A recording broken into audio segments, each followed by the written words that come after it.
हे बेसेन्स हं. किती टाकले आता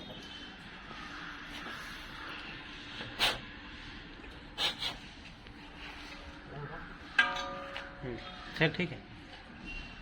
आपण सेन्सर साफ करून लावलेलं आहे, कारण की ते दुसरं सेन्सर आणण्यासाठी आता ब्रेकडाऊनला आपल्याला नाही इलाज आहे.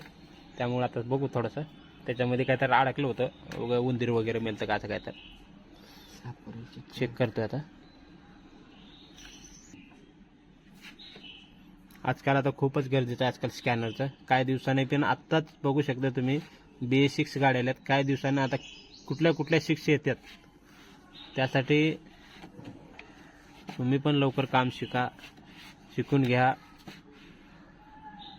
टेक्नॉलॉजी पुढं जायना झालाय पुढं भाऊला टेक्नॉलॉजी वाढायला लागली. आता आम्ही साफ केलं पण ते कोड काही जातच नाही. मला वाटतं त्याला नवीनच आपल्याला सेन्सर टाकावं लागणार आहे. सेन्सरचा प्रॉब्लेम